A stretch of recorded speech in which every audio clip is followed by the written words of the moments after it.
It's weird saying your name, huh? Yeah, Like, no, I say it all the time when I used to do videos.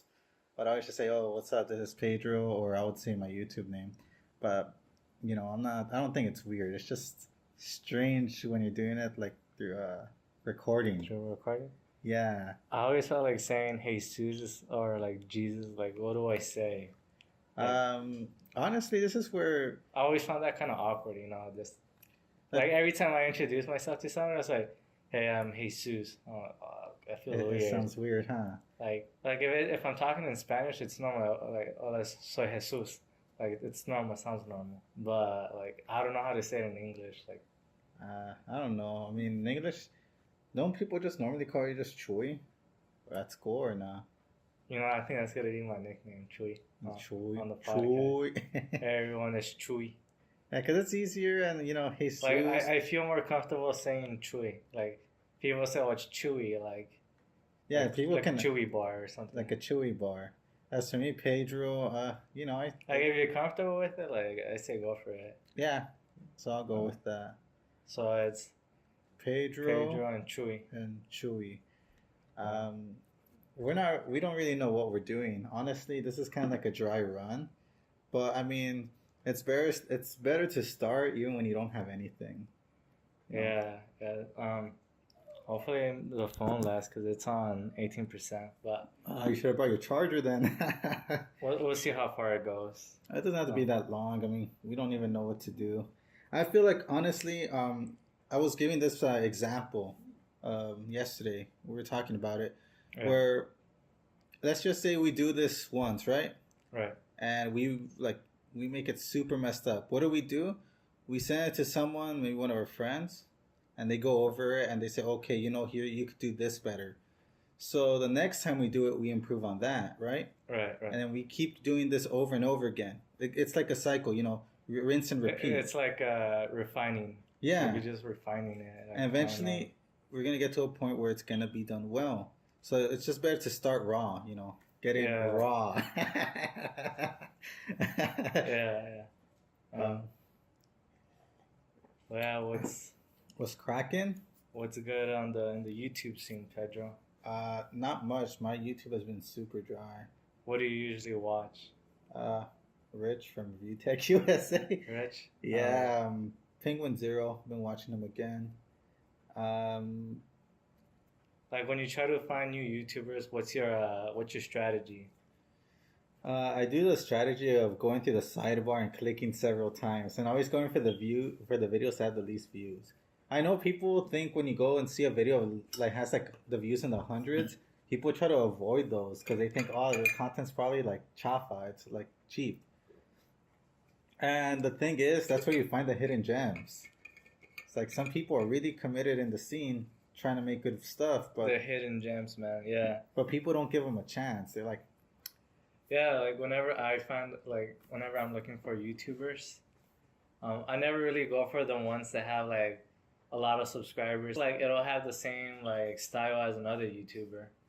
So honestly, it's actually better going for the ones with lower subscribers because it's more original, like their style. Yeah, and back to what you said about the cookie cutter. They follow a formula. Many of the big YouTubers, they know how the system works. And they try to like nickel and dime it, like Ali A with his... Yeah. He knows the system. He's not dumb. I'm gonna give it to him. He's not dumb. He knows how to play the system and make the most money. Right. But I feel like his content pays the price. It's really unwatchable. Yeah, to make it big on YouTube, I think it's all about just exploiting. Mm-hmm. It's not really about the content itself.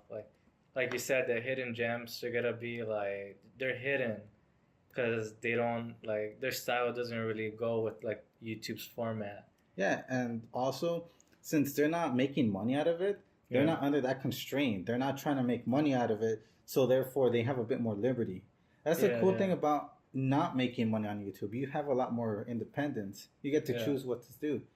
Only problem is that YouTube's not going to back you up. They're going to, just like a good amount of good YouTubers out there, like iDubbbz and H3 and all those guys, they get screwed over because YouTube likes to have their pets, their little cronies. Like, yeah. and they favor them because But like it's once you develop the fan base, it's like you could find means of like supporting yourself, like profiting off it. Like most of the like H3 does he does what's called sponsorships, right? Yeah. Or promotions on his podcast. Yeah, that's one way. Oh, Because they can't monetize. Like most of the stuff they say is doesn't go in terms with like the monetization.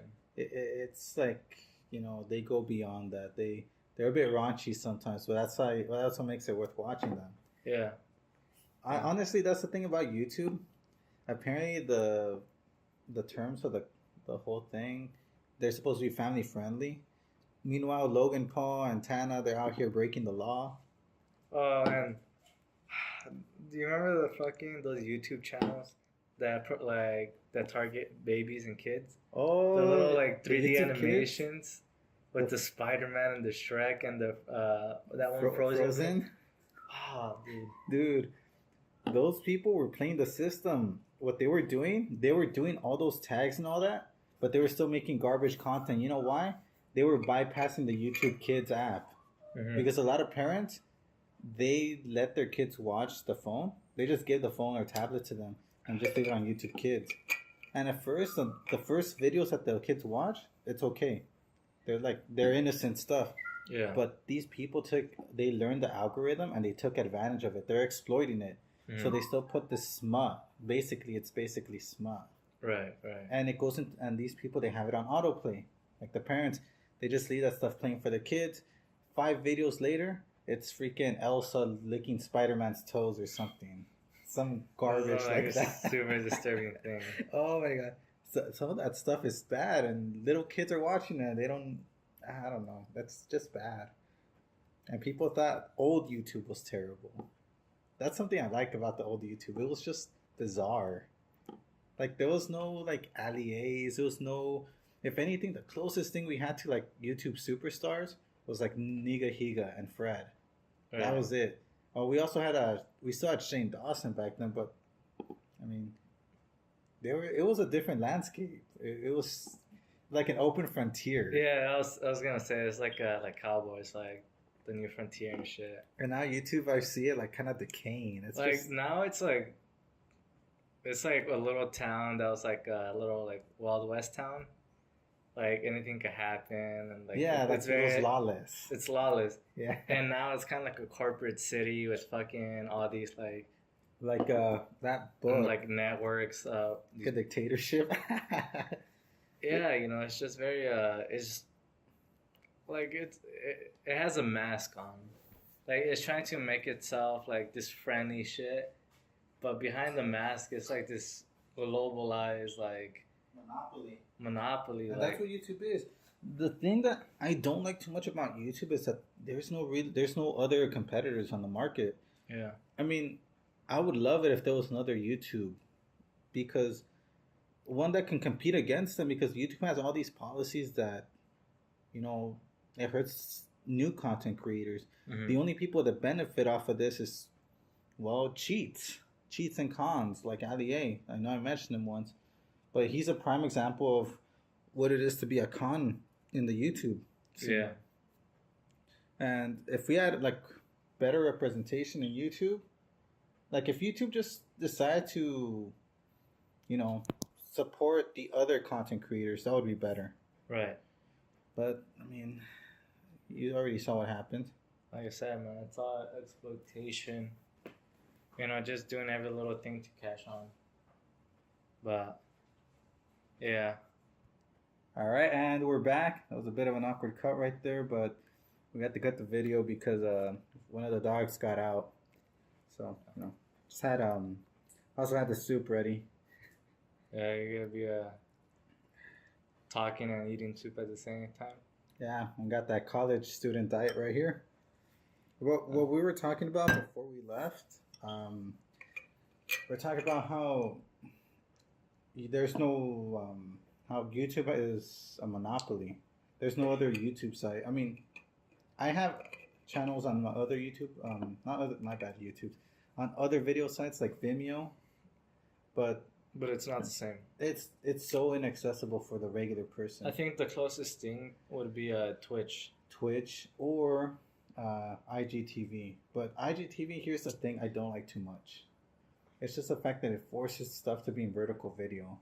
I feel like if people want to repost their videos on IGTV, they gotta edit it, make it so the video comes out horizontal in the vertical screen.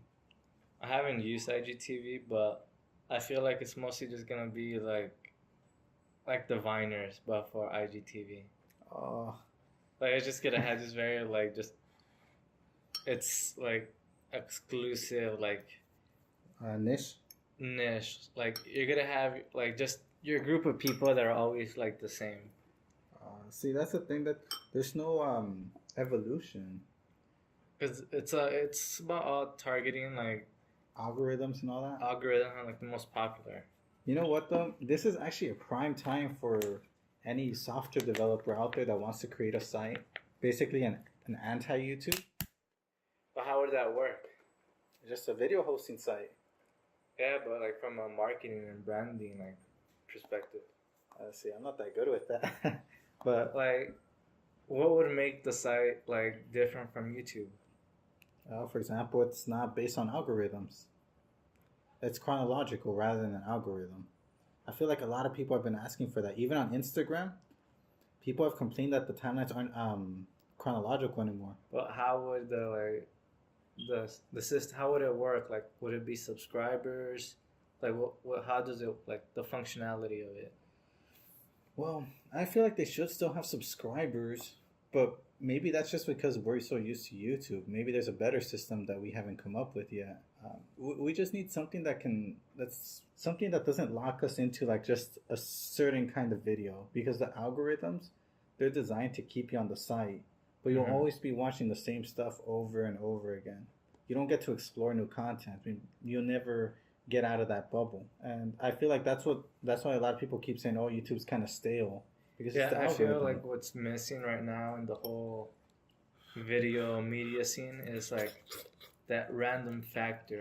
Like you get on and it'll be like check out this new like based on like your like what you follow and what you watch, it'll give you like a new I wouldn't say new subscriber, but like it'll like try to promote this new channel and see if you like it. Yeah, and not like in the way where it's like, oh, like it's already a big YouTuber, like up and coming. Yeah, up and coming, like a more like all these amateur YouTubers, they need their like they need their own thing.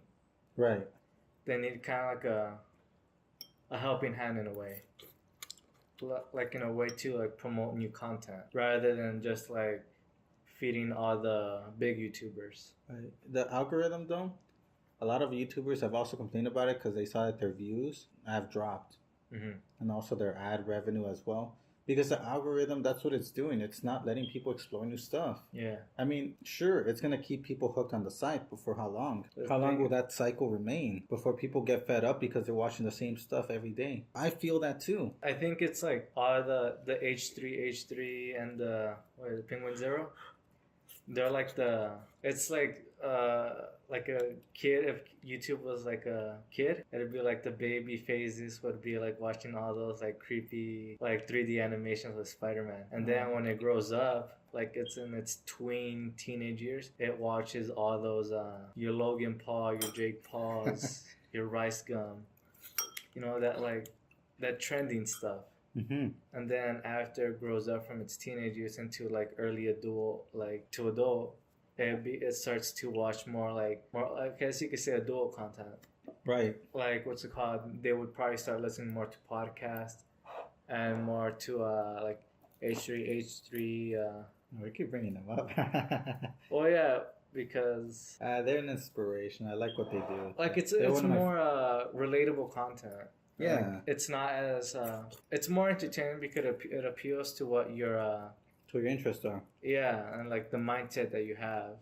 Yeah, what I like about them is that they're not really afraid to say things. I like that. It's a lot of YouTubers have decided to like, you know, bend the knee, I guess. Yeah, and they just let YouTube rape them, and that's the thing I'm not liking. Back then, I really did like YouTube. It was always like, you know, this site was very welcoming of new stuff.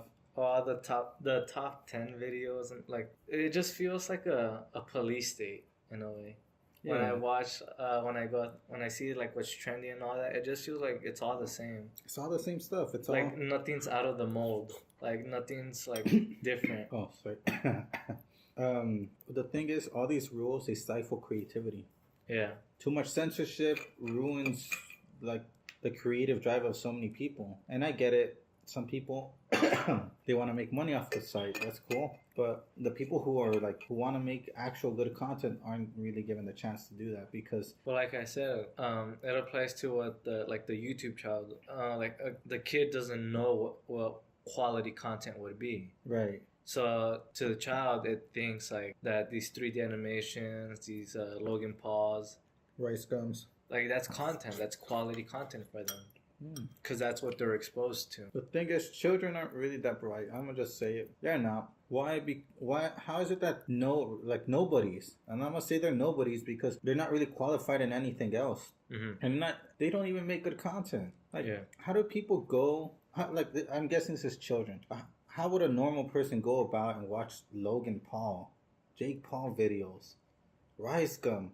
I tried doing that once, but the videos are just so retarded and it's just dumb. I can't stand. How can anybody really like be entertained by that? So, my point of fact is that YouTube should have competition. Yeah. The thing is, YouTube's gotten to the point where it's too big to fail. Like, it's it just controls what media is. Like at this point, it's like the McDonald's of fast food. What do you mean the McDonald's of video net sites? Wait, what did I say? You said McDonald's of fast food. Oh yeah. No, but like if you say it like that, it doesn't make sense. No, I mean eventually it will fail. I mean MySpace was everywhere and it's gone now. Facebook was MySpace everywhere. had competition. Yeah, the competition was what Friendster and the other website High Five. They're not. That's not real competition. So is Facebook. Facebook's going through a period of decline. Mm-hmm. The only place where Facebook is still even popular is in third world countries. Here in the U.S., most teenagers don't have a Facebook. I mean, why would they? Every time I log into my Facebook, I have like what? I think like 100-something friends on it, and usually there's only what 4 people online. No one's really on it anymore. Mm-hmm. Yeah, most people just use Instagram and Snapchat now. Yeah, and honestly, I really don't like Snapchat. I mean, I have it because I have to. Like, we need a new Facebook, like a more. No, what we need. I mean, I'm gonna be real. Facebook is anything like Facebook is just really not good. What we need is a new YouTube, or we need to reform this. That's not gonna happen. What about like Facebook / YouTube like mix? That's actually what YouTube used to be a long time ago. I remember you could have friends, yeah. And YouTube back then had groups. I don't know if you remember that. Was it with the Google Plus thing? No, this was before that. YouTube groups. I don't know if anyone knows about that. I remember the whole friends thing, but I don't remember the groups. And YouTube had like community pages and all that. Basically like forums. Oh, okay. YouTube back in the day was the shit. All customizable profiles. All that shit. It's become too simplified. It's what I call the Facebookization of the internet. Because of Facebook being so bland and boring, other websites adopted the approach. Mm-hmm. And it's this uniform thing. It just feels unappealing. Now, what's the only thing you can customize? Just your banner? And you have to... And you gotta have it in that, like, certain format, that certain size? Yeah, that...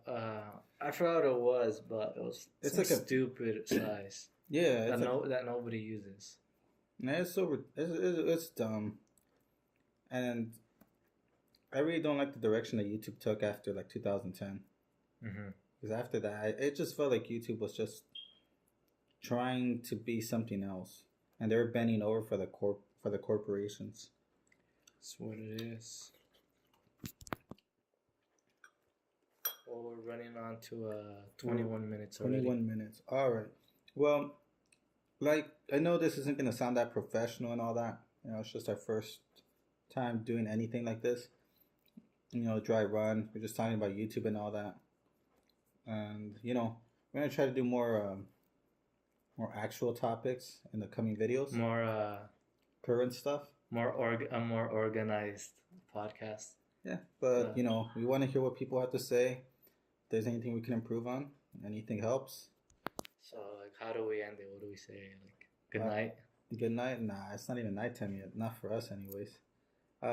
We'll see you guys next time. And remember, keep listening. Keep listening. Get feedback. And let us know. Well, that's it, man. Just keep us in touch and, you know, subscribe to us. Subscribe. All right. Have a good day.